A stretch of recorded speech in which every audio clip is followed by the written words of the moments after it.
has a big change of strategy of direction for Apple. Well, John, it's a smartphone war. Over the last couple of years, Apple has clashed with Samsung across continents, and this time it's coming to Southeast Asia. Apple's had no choice but to make the move in Vietnam and the rest of this region. Android has surpassed Apple in smartphones. That's a fact. And some analysts say Android's also made huge strides in tablets this year, so Apple needs a strategy. That strategy involves tapping this part of the world. So why Vietnam? The numbers, John, say it all. Apple is popular there. 260% growth in iPhone sales in the first half. It has a young population. They're brand conscious, status hungry. Apple products are appealing. They look good.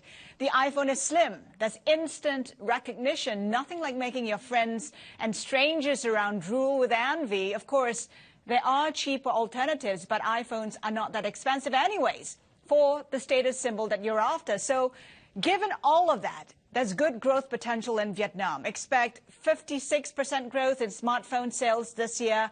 That's an additional 12 million units. Apple expected to get the bulk of it all. John.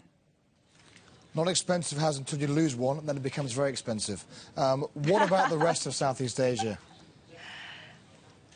Well, if it ain't broke, don't fix it. Apple's employing pretty much the same strategy in the rest of Southeast Asia. In Vietnam, Apple tied up with a local partner, one called FPT. It's seen as a premium reseller known pretty much for its quality, service, support, pretty much a trusted brand. For years, Apple ignored FPT's request for a partnership. Now, though, it's not just FPT. Apple's made similar tie-ups with local partners in markets like Malaysia, Thailand.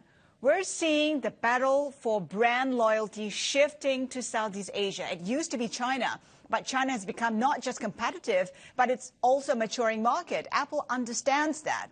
There is a growing consumer economy in Southeast Asia, and it wants to get it. It wants to get a huge slice of it, John.